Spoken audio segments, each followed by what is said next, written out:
la semana pasada también. Y esta palabra empezó a dar vueltas en nuestro entendimiento y Dios nos está hablando. Hoy vamos a hablar también, el pastor Leo tiene la prédica también en YouTube. ¿En YouTube, no? Sí. Me perdí, por un momento me perdí, no sabía quién era. Y también en Facebook, también habló de la generosidad. Y cuando hablamos de generosidad, no hablamos de una vida, de una naturaleza, no hablamos de una ocasión donde expresamos generosidad.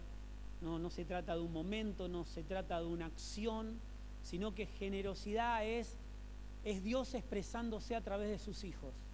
Es Dios obrando a través de sus hijos.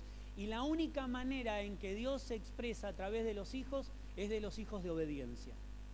La Escritura una y otra vez nos habla de esto, de la obediencia a Dios, ¿sí? De estar alineado a lo que Dios quiere para que Él pueda hacer a través de nosotros, pueda obrar a través de nosotros. Realmente podamos ser luz y sal en el lugar donde Él nos plantó. La tierra, hablábamos la semana pasada que esta vida no es simplemente un parate en la eternidad donde Dios nos hace vivir en lo temporal para atravesar por un desierto y tener que ganar algo, ¿sí? Poder acceder a la vida eterna, sino que Dios nos siembra en esta vida porque Él tiene un propósito. Hay un propósito, ¿sí? Una participación en el propósito de Dios para cada uno de nosotros. Hoy vamos a hablar de generosidad, una vida, una naturaleza.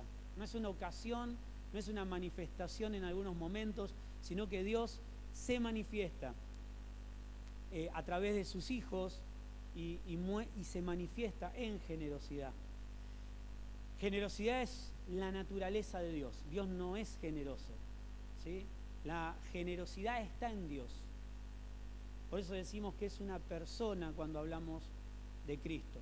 Juan 3:16, si quiere buscarlo, pero creo que todos conocemos esta porción bíblica, nos habla de un Dios expresando su propia naturaleza sin recibir nada a cambio. Dice que Dios amó de tal manera al mundo, no a sus hijos,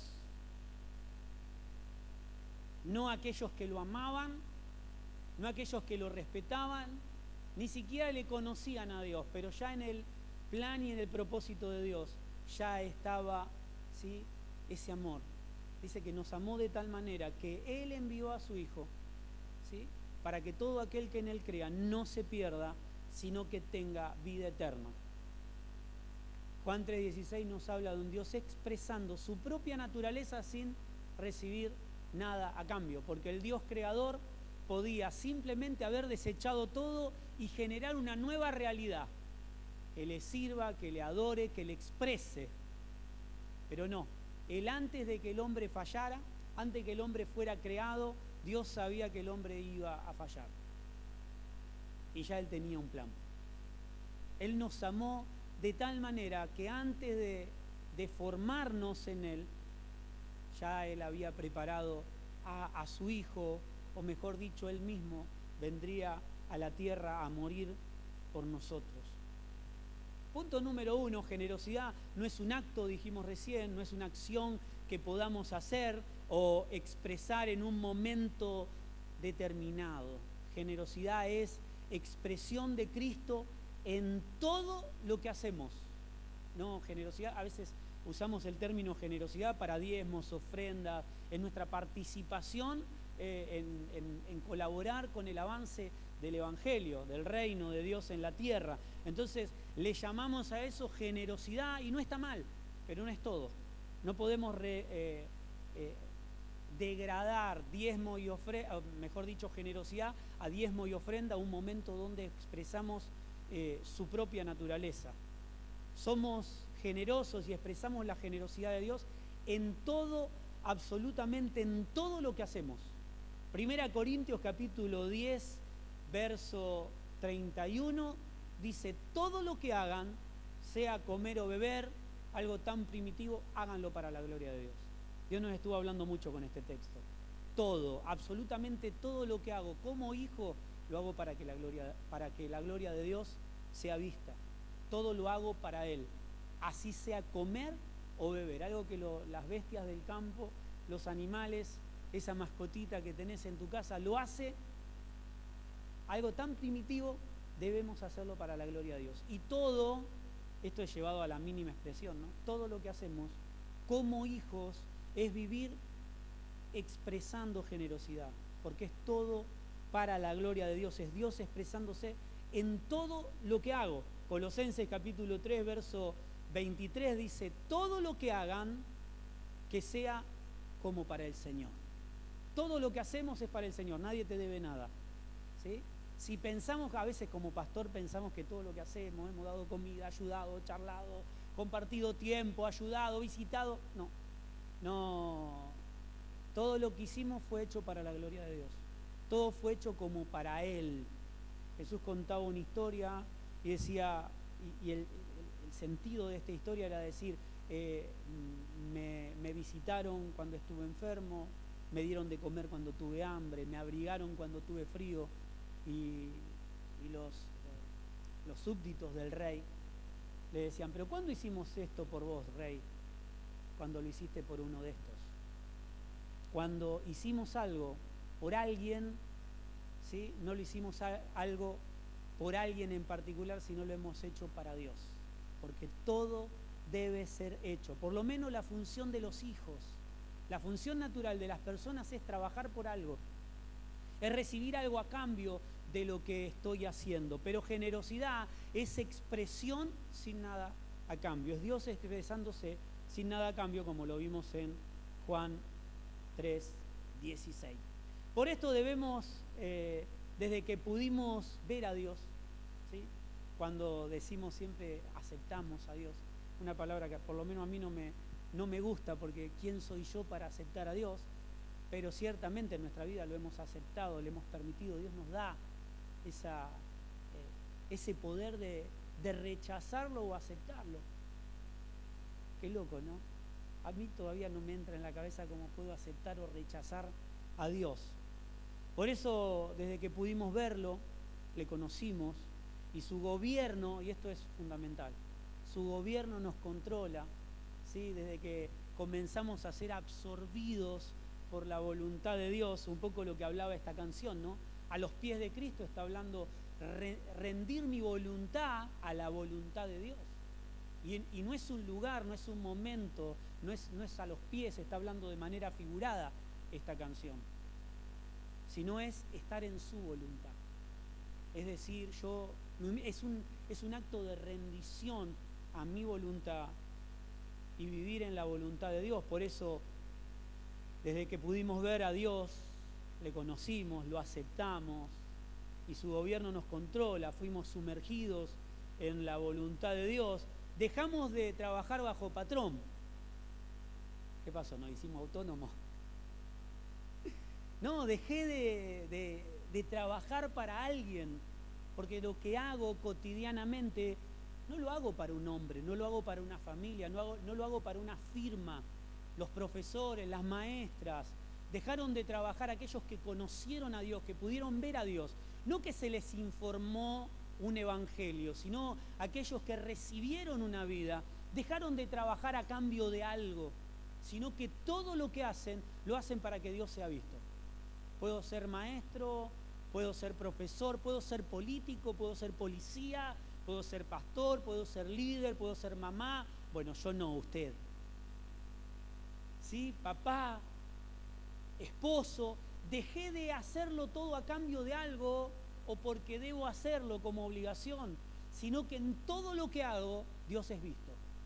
Es visto en mi función como papá, como esposo, como pastor, como empleado. Por eso no nos convertimos en autónomos, sino que comenzamos a hacer todo, incluso hasta el trabajo cotidiano, lo empezamos a hacer para la gloria de Dios. Por eso lo que hacemos lo tenemos que hacer con excelencia, porque lo estamos haciendo para Dios, nos hablaba Colosenses. Todo lo que hagan, háganlo como para Dios, ¿sí? Aunque el beneficio de nuestro trabajo, de nuestra ayuda, de nuestra participación, levante a alguien, ¿sí? O ponga como visible a una persona. Todo lo que hacemos lo hacemos para la gloria de Dios. siempre, todo, absolutamente todo. Entonces cuando los hijos de Dios comprenden esto, que viven en su voluntad, que el poder que hemos recibido, lo hablábamos ayer con los hombres, el poder que hemos recibido es para hacer su voluntad. Y haciendo su voluntad, por supuesto que se manifiestan sanidades, milagros, y caminamos en su propósito, donde el propósito de Dios es la tierra donde todo lo de Dios sucede. Sanidades, milagros, ¿sí? Donde podemos descansar en medio de la tormenta porque sabemos que Dios está en control de todo. Su voluntad es la tierra donde lo de Dios sucede. Es el lugar, es el ambiente, es la esfera donde todo lo de Dios es posible.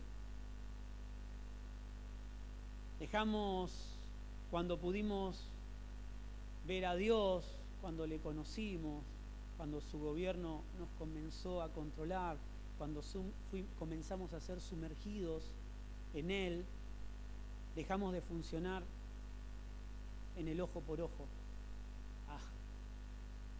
Mira, a mí me gusta responder. A mí me gusta también cuando... ¿A quién le gusta cuando lo tocan? Le gusta devolverla. Sí, a todos. Bueno, veo que todos no. Acá es esta sí es una congregación de los santos. Dejé de hacer todo por algo y comencé a hacer todo por alguien. ¿Sí? Por Él. Porque estamos en su voluntad. Porque todo lo que hacemos, lo hacemos para la gloria de Dios. Para expresar la generosidad de Dios, no podemos degradarlo a un momento donde le metí mi mano en el bolsillo y le di plata a alguien. Eso no es generosidad, ¿sí? Puede ser parte, pero habría que ver desde la motivación de dónde sale ayudar a alguien. Si para que no me moleste más, si para ser bueno yo, si para ser visto. La naturaleza de la que surge la manifestación de generosidad. Si es de mi propia vida, me va a exaltar a mí. Si sale desde la vida de Dios controlándonos y haciendo lo que Dios quiere, va a ser exaltado Él. En todo lo que hagan será visto Dios, dice la palabra. Punto 2. El Evangelio no es una predicación. Sería lindo que sea una predicación, sería mucho más fácil, pero no es una predicación. El Evangelio es compartir una vida. Por eso entendemos que generosidad también es el Evangelio de Dios. Pero el Evangelio de Dios, no el de los hombres. Evangelio no es un término netamente bíblico ni cristiano, ¿sí? En la antigüedad, por eso se usa esta palabra, después se toma como bíblica. En la antigüedad, cuando un rey tomaba posesión de otro reino, los campos, las casas, las ciudades que quedaban lejos de ese reino tenían que enterarse que había un nuevo rey, que había un nuevo soberano, que había alguien que controlaba y gobernaba sus vidas, y que ellos tenían que informarse a través de ese evangelio, ¿sí? Esas noticias. Por eso se dice que el evangelio de Dios es la buena noticia de Dios. El evangelio eran las noticias de que alguien era el soberano y que ahora se debían a otro que había tomado el reino. Entonces el evangelio de Dios es esto, o se expresó de esta manera, como una noticia, como un nuevo reino. Un nuevo reino comenzó a crecer, un nuevo reino comenzó a avanzar, un nuevo reino comenzó a derrotar a otros reinos, hasta ser un reino eterno.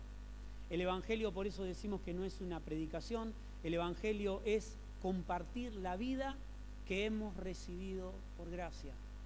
No es información. El evangelio no es información, es una vida, es la vida del Hijo. Ministramos, cuando hablamos de esta palabra tan maravillosa que es ministrar, que es servir, servimos la vida del Hijo de Dios. Si no, son reglas y ordenanzas. Es decir, mira, portate así para que te vaya bien. Hace esto porque a Dios le gusta.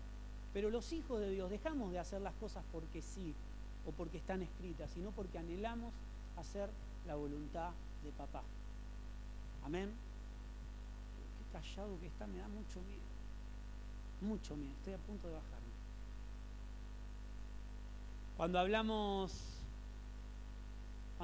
de generosidad, estamos hablando de nuestra participación en el avance de esa vida, de la vida que transmitimos a través de ese evangelio, que no es información, sino que es parte de información, pero que en realidad es una vida la cual estamos transmitiendo. En el avance del evangelio, en el avance de Cristo en todos los santos. El evangelio es el crecimiento de Cristo en todos los santos. Es cuánto Cristo está creciendo en la vida de los hijos de Dios. Si dejó de ser solamente información y comenzó a ser un deleite, a hacer su voluntad. Mire, cuando nos agrada hacer la voluntad de Dios, algo comenzó a suceder en nuestra vida. Algo está cambiando para bien. En el avance del evangelio, el avance de Cristo en todos los santos, el evangelio es el aumento de Cristo en todos los santos, dijimos. Cuando hablamos del evangelio no hablamos de buenas noticias. Cuando hablamos del evangelio estamos hablando de una persona, de una vida, de la vida de Dios, la cual transmitimos. Somos portadores de esa vida. No somos portadores de buenas noticias, aunque con esta vida transmitimos buenas noticias. Pero no transmitimos una buena noticia. Somos portadores de una vida. La buena noticia es Cristo en nosotros. Amén. Esa es la buena noticia. La buena noticia es que Cristo está en nosotros. 2 Corintios capítulo 4, verso 7. Tenemos este tesoro en vasos de barro, para que podamos conocer la gracia de Dios y entender que no proviene de nosotros. ¿Sí? Esta gracia, esta vida, está contenida, nos decía Pablo, en vasos de barro, vasos frágiles, vasos sin hermosura, que es nuestra vida. Somos portadores de una vida para que entendamos que la gloria no es nuestra, sino que la gloria es de Dios. Ayer hablaba nos contaba Fran, ¿sí? Nos decía una información que había aprendido. Dice que los perfumes son caros no por la esencia en sí, sino por el envase, ¿sí? El envase encarece el perfume. ¿Usted lo sabía? Yo no lo sabía. El envase, y según uno cuando compra un perfume, no sé cuánto han comprado un perfume caro para la amada, uno dice, ¿cuánto vale? ¿Qué? Cómprelo en un aeropuerto. Y usted ve eso y dice, bueno, compra el paquete, maravilloso. Y cuando lo lleva a la amada lo abre y dice, el envoltorio, sí, uno decía, claro.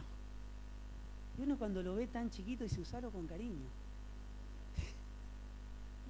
Esto vale más que la B-Power, ¿sí? Más que la Nasta Super vale, hay que cuidarlo.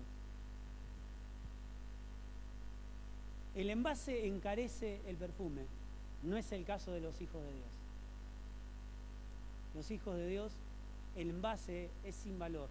Cuando nosotros consideramos nuestra vida sin valor, o mejor dicho, con el valor que Cristo nos da, ¿sí? Entendemos que este tesoro tan maravilloso, este misterio, está encerrado en tu vida. Quizás no llegues a entenderlo todo. Quizás hay parte de la prédica, que para eso estamos, para eso está el seminario, para eso estamos nosotros, para que usted no entienda algo, nos dice, mira, esto no lo entendí. Y por ahí le vamos a decir, yo tampoco, pero bueno. Pero lo vamos aprendiendo juntos. No, como pastores no somos infalibles. Y no nos la sabemos todas. Hablamos de lo que vamos entendiendo y muchas veces después lo corregimos. ¿Sí?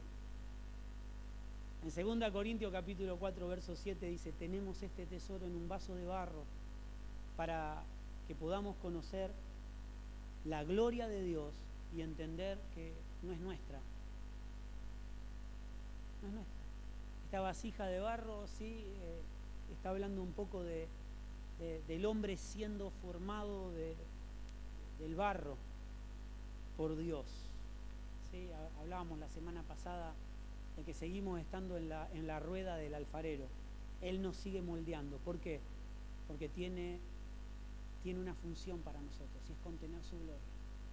Si somos vasijas rotas, la gloria de Dios no puede estar en nuestra vida. Si la gloria es nuestra, no somos merecedores de la gloria que portamos. Por eso seguimos en la rueda del alfarero y Él nos sigue moldeando. No sé cuánto a veces, ¿sí?, le dicen, Señor, un poquito menos de moldeo, ¿sí?, esta parte está doliendo, pero Dios nos sigue moldeando. Seguimos en esa rueda y hablábamos del profeta, ¿no?, siendo enseñado por Dios en esto, diciendo, fíjate, se malogró lo que estaba haciendo, lo hablábamos el domingo, se malogró lo que estaba haciendo y hoy lo vuelve a deshacer para volver a hacer de lo mismo una nueva vasija. No hace la misma vasija, hace la misma vasija. No sé cuántos sintieron alguna vez que Dios lo estaba rompiendo. Duele, pero es la voluntad para los hijos. Cuando nos rendimos a la voluntad de Dios, este proceso es menos doloroso. Él nos moldea, Él nos forma, porque no hay nada más maravilloso que el amor de Dios. Un padre corrige, y la palabra habla de que la función del padre es corregir. Y Dios nos corrige porque nos ama. Nadie corrige que no ama, al que no ama. Usted ve un chico, ¿no? No sé si le ha pasado estar en un ambiente donde un chico corre, grita, salta, rompe, y uno dice, te miran a hoy y así, no es mío. Sería loco que usted vaya a corregirlo. Tiene que haber un papá, una mamá, alguien que lo ame, que pueda corregirlo. Porque quien corrige, dice la palabra, ama. Y Dios nos corrige constantemente. En este vaso de barro que somos, nos va moldeando porque la intención es que esta gloria esté en nuestra vida. Y seamos un producto, no, decía un amigo nos contaba la anécdota de su suegro, ¿no?, que le decía, el hombre es un producto degenerado del mono. No evolucionado, degenerado del mono. No, nosotros no somos un producto del mono. Somos un producto en las manos de Dios. ¿Sí? Él nos sigue moldeando. Él nos sigue... Bueno, habrá algún producto degenerado, puede ser, pero Dios nos forma con amor y porque tiene un propósito. Ahí, y el propósito es contener su gloria y caminar en su voluntad. 3. Vamos a leer, no sé si usted recuerda, el buen samaritano, está en Lucas capítulo 10, verso 25. Y en esta historia vemos, es la respuesta larga a una pregunta corta, ¿sí? Una pregunta que el hombre se hace desde el momento que cayó en el huerto, que fue expulsado del huerto, y a veces cuando lo hablamos siempre, que no fue castigado, sino que Dios entendía que un hombre que no manifestaba la imagen de Dios no podía estar en ese vientre que Dios había preparado, ¿sí? Porque la naturaleza toda lo respetaba al hombre y a la mujer porque manifestaban la imagen de Dios. Esto lo hemos dicho muchas veces. Hagamos al hombre a nuestra imagen y a nuestra semejanza. Adán no tenía autoridad porque era Adán, tenía autoridad porque manifestaba la imagen de Dios. Cuando desobedeció, se preparó ahí todo un ambiente para la desobediencia, el cual Adán decidió y Eva decidieron estar en ese ambiente. Bueno, ellos mismos, uno al otro, se dieron cuenta que ya no manifestaban la imagen de Dios, no manifestaban la gloria de Dios. ¿Y qué tuvieron? Miedo. ¿Y qué hicieron? Se cubrieron. ¿Para qué? Para que su entorno no reconociera que ellos no manifestaban la imagen de Dios. Y si como hijos no puede ser visto Dios, es como decía el pastor Elías, hay cristianos que son un televisor descompuesto. Lo primero que pierden es la imagen, ¿sí? Uno los ve bien, cuando derraparon, chao, perdieron todo. Está muy callado y me da temor.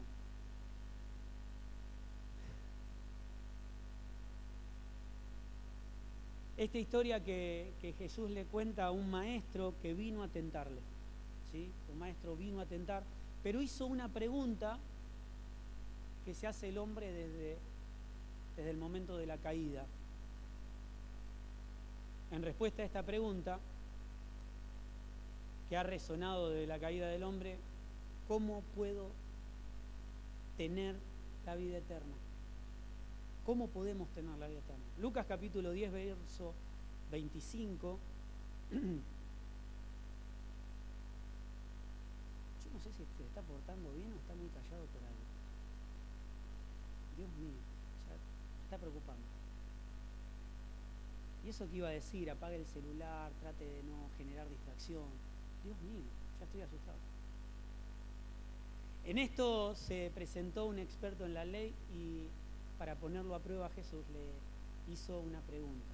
Maestro, ¿qué tengo que hacer para heredar la vida eterna? Jesús le replicó, ¿qué está escrito en la ley? ¿Cómo lo interpretas tú? Y esto es, hasta el día de hoy, la palabra de Dios la interpretamos como mejor nos parece. Y esto es un problema. Porque lo primero que Jesús le dice es, ¿cómo interpretas la ley? ¿Qué dicen las Escrituras?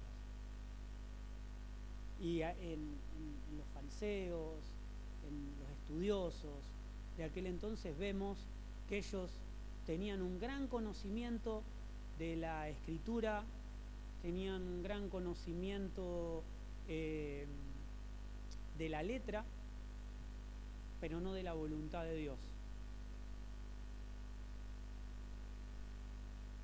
¿Cómo la interpretas? Como respuesta el hombre citó, ama al Señor tu Dios con todo tu corazón, con todo tu ser, con todas tus fuerzas y con toda tu mente, y ama a tu prójimo como a ti mismo.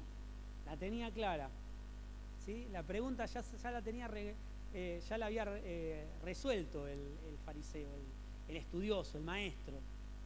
Bien has contestado, le dijo Jesús, haz esto y vivirás. Pero claro, ya dejó de ser tratar de tentar o de provocarlo a Jesús, sino que estas palabras le trajeron verdadera revelación a este hombre, porque vemos que hay un proceder diferente. Dice que la pregunta que sigue, o lo que le dice a Jesús, ya no es para tentarle, sino es tratando de justificarse, ¿sí?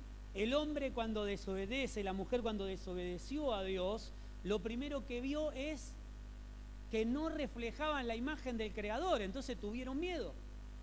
Se desconocieron, entonces tuvieron que buscar la manera de cubrir su desnudez. Bueno, acá este maestro en la ley primero lo estaba provocando a Jesús, primero lo estaba tentando, pero las palabras de Jesús, que no le había dicho nada, él mismo había dicho una palabra que la sabía y la tenía recontra sabida, a través de la vida del Hijo de Dios, obtuvo entendimiento y lo primero que trató fue de justificarse. Primero se sentía, cuando llegó a Jesús, se sentía el gran maestro, el conocedor, y quiso tentar a Jesús. Cuando Jesús habla con una simple pregunta, fíjese que Jesús no hizo una gran predicación, no se puso a buscar en el arameo, en el griego, en los originales. Le hizo una pregunta y le dijo, ¿cómo lo interpretás vos? Y ese gran maestro, ese hombre seguro, esa persona que se la sabía hasta ese momento todo, se sintió desnudo delante de Jesús y quiso justificarse. Haz esto, Jesús le dijo, y vivirás. Pero él quería justificarse. Así que le preguntó a Jesús, ¿y quién es mi prójimo? Y esta es la clave en generosidad, en expresar la vida, en entender que el Evangelio no es información que me pone sobre el otro, sino que es una vida que me hace poner al otro por encima, ¿sí? Sométanse unos a los otros. Recuerda esta porción bíblica que se usa para el matrimonio, pero realmente es una palabra no solo para el matrimonio, sino para la iglesia de Cristo. Pongan al otro por encima. No humillarme, sino poner al otro por encima. Haz esto y vivirás. Pero él quería justificarse, ya había cambiado el entendimiento de este hombre. y queriendo taparse, queriendo justificarse, le dice, ¿y quién es mi prójimo? Y Jesús le hace una respuesta larga para una pregunta corta. Bajaba un hombre, si usted me acompaña, la vamos a volver a leer, bajaba un hombre de Jerusalén a Jericó y cayó en manos de unos ladrones. Le quitaron la ropa, lo golpearon y se fueron. Dejándolo medio muerto, resulta que viajaba por el mismo camino un sacerdote, quien al verlo se desvió y siguió de largo. Así que también llegó a aquel lugar un levita. Al verlo, se desvió y siguió de largo. Pero un samaritano que iba de viaje llegó donde estaba el hombre y viéndolo se compadeció de él. Se acercó, le curó las heridas con vino y aceite, que tiene un significado, y se los vendó. Luego lo montó sobre su propia cabalgadura. Subraye esto. Lo subió sobre su propia cabalgadura. Lo llevó a un alojamiento y lo cuidó. Al día siguiente sacó 2 monedas de plata y se las dio al dueño del alojamiento. Cuídamelo, le dijo, y lo que gaste usted de más se lo pagaré cuando yo vuelva. ¿Cuál de estos 3 piensas que demostró ser el prójimo del que cayó en la mano de ladrones? El que se compadeció de él, contestó el experto en la ley. Anda entonces y haz lo mismo, concluyó Jesús. Esta historia, Jesús habla un poco de Juan 3:16. Juan 3:16 está contado, parafraseada en esta historia, donde no por casualidad los que pasaron de largo eran los conocedores de la ley y los religiosos, aquellos que se preocupaban en sí mismos, en ellos mismos. Estaba todo medido. Dice que alguien cayó en manos de ladrones y quedó medio muerto, y esto nos habla, podemos compararlo con el hombre cayendo de la gracia, saliendo del propósito de Dios, ya no pudiendo estar en el mismo lugar y no disfrutando de eso. Cayó, se orquestó un plan donde el hombre picó y le gustó desobedecer. No solamente desobedeció, sino que le gustó. ¿Por qué? Porque Satanás fue por el trono de Dios, ¿sí? Resumimos un poco la historia. Satanás quería estar sobre el trono de Dios. No pudo. Fue desechado de lo eterno para hacer algo simplemente temporal. Cuando no pudo acceder al lugar de Dios, ¿qué quiso hacer? Estamos hablando muy sencillo, ¿no? Que los maestros de seminario no tomen piedras y me quieran apedrear. Quiere tomar el lugar del hombre, y fue la intención, y en cierto modo lo hizo, porque el hombre fue creado para manifestar la gloria de Dios y señorear y ser el señor de la creación. ¿Quién es, en el desarrollo bíblico, quién es el príncipe de este mundo? Satanás.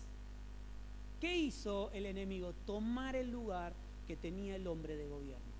No pudo llegar a tomar el lugar de Dios y fue desechado de lo eterno. Fue por el lugar del hombre. Lo degradó al hombre como este ladrón. El ladrón, ¿qué hace? Roba tu pertenencia y se va y te deja sin tu posesión. A este viajero, a este judío que iba viajando por allí, le robaron y le quitaron su lugar, su posesión, le robaron todo. Lo mismo que pasó con el hombre. El lugar de gobierno sobre la creación, donde la orden de Dios era señorear sobre toda la creación, hoy quien señorea sobre la creación es Satanás. Por eso dice Romanos que la creación toda gime por la manifestación de los hijos de Dios. Dios intencionalmente hace que el hombre manifieste a Dios en todo lo que hace. Porque la creación lo está anhelando. Porque está cautiva, dice la Escritura. No nos vamos a desviar mucho, no vamos a ser muy teológicos. Los profes que dejen las piedras. Se le roba, ¿sí? Dice que pasa uno, pasa el otro, pero ninguno, ¿sí? Ahí estaba un pueblo que tenía que ser luz y sal, empezó a ser un pequeño pueblo muy feliz. Hablábamos con esto con el pastor Miguel el otro día, es una canción de hace mucho. Somos un pequeño pueblo muy feliz, ¿sí? Es maravillosa esta canción, pero no es real, porque este pueblo muy feliz y pequeño tiene que crecer, tiene que manifestar la gloria de aquel que lo creó, que lo llamó de las tinieblas a la luz admirable. Hay una intención de Dios desde la caída, no desde la caída, desde antes de la caída, porque sabía que el hombre iba a caer, en llevarlo al hombre a la posición que le fue original, que era en Cristo.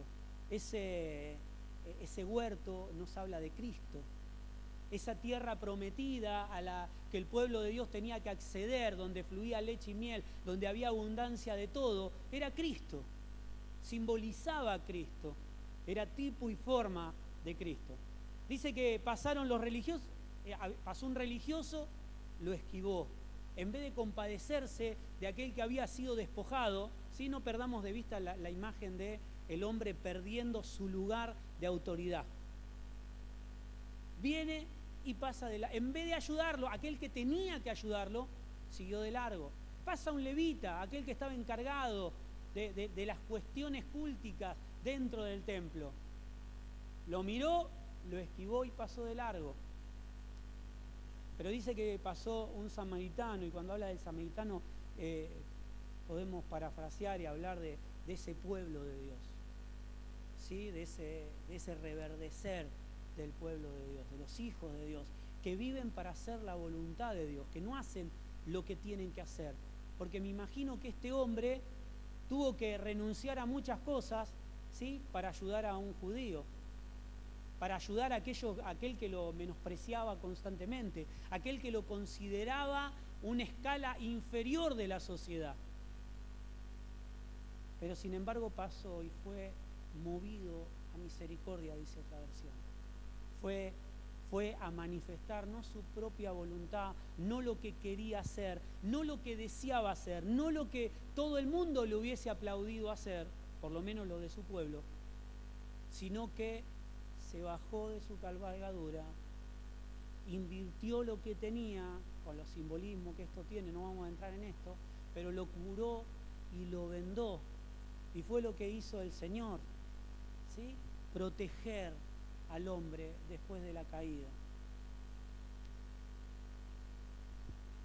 Sigue más adelante y podemos hablar de que lo lleva.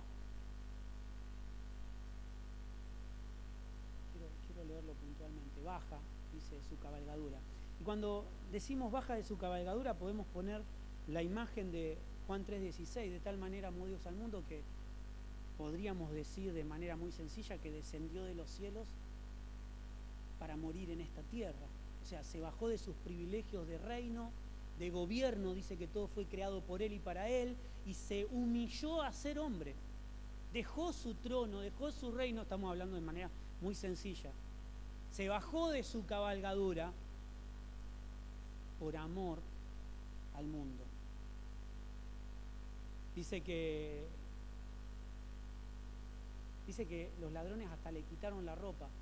¿Sí? Y podemos hablar de esa imagen de Dios, ¿no? que proyectaba el hombre y quedó desnudo. ¿Cómo quedó, no? El hombre y la mujer, ¿cómo se vieron? Desnudos. Dice que todos pasaron de largo, pero este samaritano que iba de viaje, ¿sí? Se acercó, lo curó las heridas, lo vendó, luego lo montó en su cabalgadura. ¿Qué hizo Dios con el hombre? ¿Sí? A través de la vida del Hijo. Dice que fuimos rescatados de un reino de tinieblas y llevados a un reino de luz admirable. ¿Sí? Para proclamar las virtudes en otra parte de la Escritura, para proclamar las virtudes de aquel que nos llamó de tinieblas a luz. No me llamaron a la luz para rescatarme, Me llamaron para proclamar, para predicar, para evangelizar con esa vida que se nos fue dada, porque se nos había quitado la vida. Pero la vida del Hijo de Dios vuelve a darnos nueva vida en Él. Luego lo montó, dice que nos puso en lugares celestiales. ¿Cuántos recuerdan esta porción? Dice que nos amó de tal manera que nos puso en lugares celestiales, ¿sí? Nos hizo coherederos con el Padre. Dice que este samaritano que dejó su cabalgadura, pone en su propia cabalgadura al que estaba roto, al que estaba destruido, al que estaba medio muerto. Le dio vida porque lo curó y lo puso en el lugar que le pertenecía a él. ¿Entendemos esto? Lo puso en el lugar que pertenecía a él. Lo montó en la cabalgadura, lo llevó a un alojamiento, y esto, el alojamiento, el lugar, el cuidado, la mesón, nos habla de un lugar de cuidado, de un lugar donde él dice, yo pagaré. Cuando venga, yo pagaré. Y nos habla, podemos hablar de la segunda venida. Mire cuántas cosas podemos hablar, o qué imagen tiene esto de la realidad de Dios. Dice que nos dejó en un lugar de protección. Y podemos hablar del mesonero como ese espíritu que nos guía. Estamos en Cristo, un lugar protegido, un lugar donde se nos cuida, pero también hay un espíritu que no solamente nos cuida, sino que hay alguien que pagó por nosotros. Lo que estamos viviendo y este lugar de plenitud que cantábamos en una de las canciones, Cristo Jesús, tú eres mi plenitud, es un lugar que no me lo gané por mérito propio. Es un lugar que Él pagó, es un lugar que Él preparó, es un lugar que Él nos dio. ¿Pero para qué? Para manifestar las virtudes de aquel que nos llamó de tinieblas a luz admirable.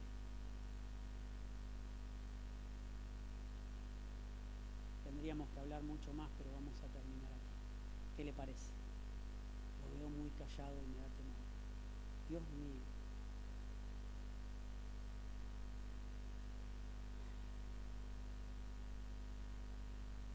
Podríamos seguirlo en otro momento. Ayer Leo hablaba justamente de esto y decía, lo contrario de orgullo es humildad. Pasaron dos antes, aquellos que sí tenían que ayudarlo porque eran parte de su propio pueblo, ¿sí? Y tenían un lugar de privilegio, no lo ayudaron. Leo ayer nos hablaba de esto, que lo contrario a orgullo es humildad. Si no somos humildes, somos orgullosos, no hay un término medio. Y no hablamos de una falsa humildad. Lo contrario de egoísmo es expresar generosidad. Egoísmo es pensar que todo es para mí, y generosidad es la manifestación de Dios en todo lo que Él puso en nosotros para con nuestro prójimo. ¿Quién es nuestro prójimo? El que está cerca, el que Dios pone intencionalmente al lado tuyo, el que Dios te hace recordar para que le mandes un mensaje, ¿sí? En ese que Dios te marca, mira, está sin trabajo, pregúntale si le falta a alguien. Y si me pide plata. Digo que a veces uno piensa esto, dice, está sin trabajo, ¿qué le voy a preguntar? Me va a pedir plata. Hemos entendido en este tiempo que hay tiempo de orar y tiempo de accionar. Cuando vemos a alguien con hambre, lo vamos a repetir 1.000.000 de veces. Vemos a alguien con hambre, le damos de comer, no oramos. Oramos después. Primero le damos de comer. Cuando vemos a alguien con frío, lo abrigamos, no oramos, porque tiene frío ahora. Cuando vemos a alguien con algún tipo de problema o en el piso, lo levantamos, después oramos. No me voy, lo dejo, seguramente los religiosos habrán pasado y bueno, vamos a estar orando. Seguramente Dios pondrá a alguien que lo ayude. Ni hablar, ni hablar. Impartimos y funcionamos desde su voluntad, mi hermano. Generosidad no es algo que yo quiero dar, no es algo que yo quiero hacer. No podemos degradarlo a, no, pero le di plata a alguien que tenía hambre o le compré un sándwich y ya está. No, mi hermano, nuestra vida es una vida que se transmite y se proyecta y se ministra en generosidad. Todo lo que hacemos lo hacemos para Dios, absolutamente todo. El cuidado de mi hermano, un llamado, un mensaje, ¿sí? Cubrir sus necesidades, cubrir muchas veces su desnudez, ¿sí? No ver que cayó y correr a alguien y decir, te lo digo para que estemos orando, pero tal hermanito sabe cómo metió la pata, ¿no? Yo te lo cuento para que estemos orando. Esto no es chisme. Pero, y uno saca y le cuenta con lujo de detalle lo que pasa. Mi querido hermano, esto es generosidad. Es una vida transmitiéndose a través de nosotros. Hablábamos del hijo pródigo. El hijo pródigo es pródigo y el padre es pródigo. Y uno dice, ¿cómo el padre es pródigo y el hijo es pródigo? Cuando buscamos, lo hemos hablado ya, cuando buscamos el significado de pródigo, es el que da con generosidad A. Y B, el que desperdicia y despilfarra. Y uno dice,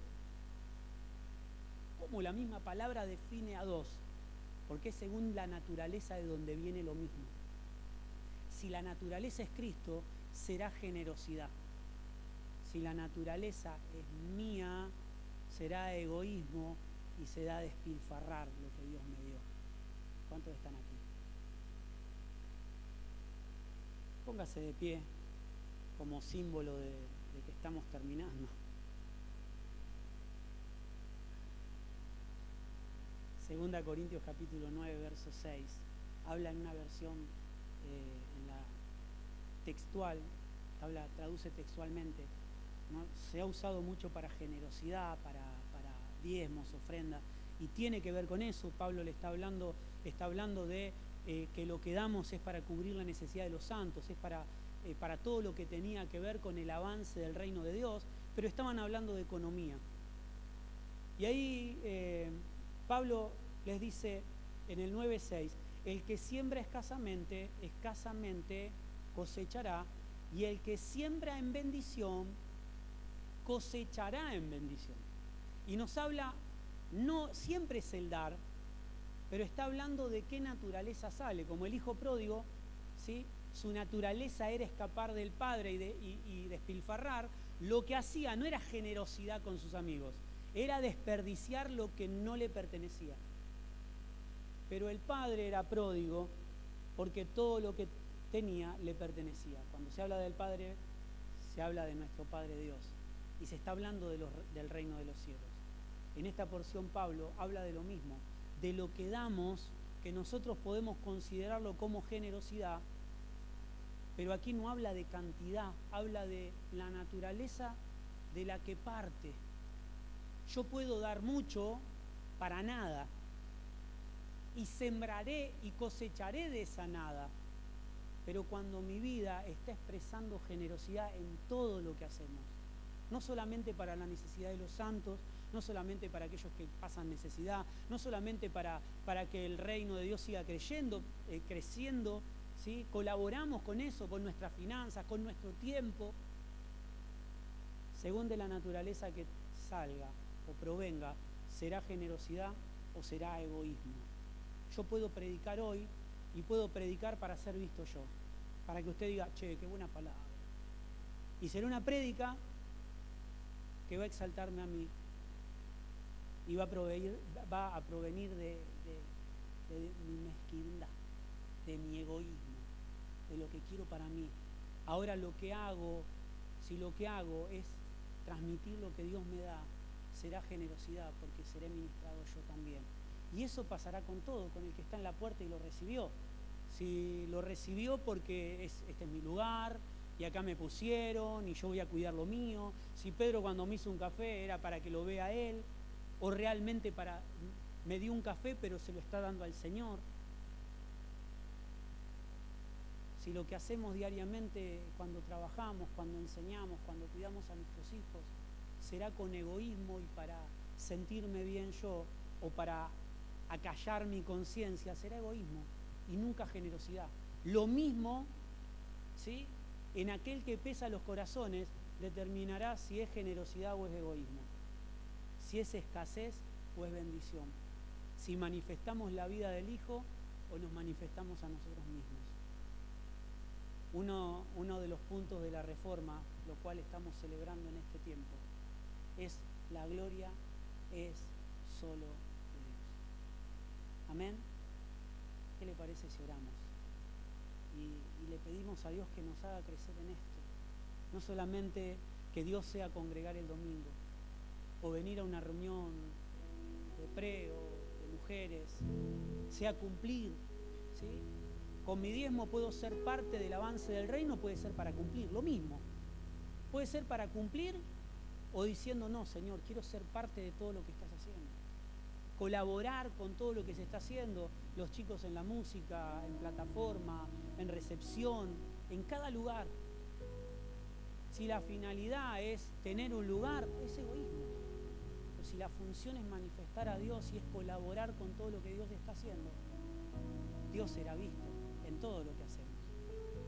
Si trabajar, estudiar, servir en nuestra familia es un lugar donde nos desgradamos o no, donde realmente entiendo que es mi lugar y es mi servicio. Muchas veces se han acercado mamá diciendo que participaban en el coro o en la música o en recepción o en lo pastoral. Me han dicho, pastor, yo quiero servir, pero tengo mis hijos chicos. Bueno, hoy este es tu servicio. Este es tu servicio a Dios. Hacerlo todo para la gloria de Dios. Quizás hoy no puedas predicar. Cuando los chicos vayan creciendo y vayan corriendo por ahí y alguien los pueda amarrar, podrás predicar, podrás estar en algún lugar dentro de la congregación. Lo que me toca hacer, lo que está en mi mano, hacerlo para la gloria de Dios. En todo. Servir a Dios no es predicar el domingo. Servir a Dios es todo lo que estoy haciendo. Es una expresión de Dios, es Dios obrando a través de tu vida.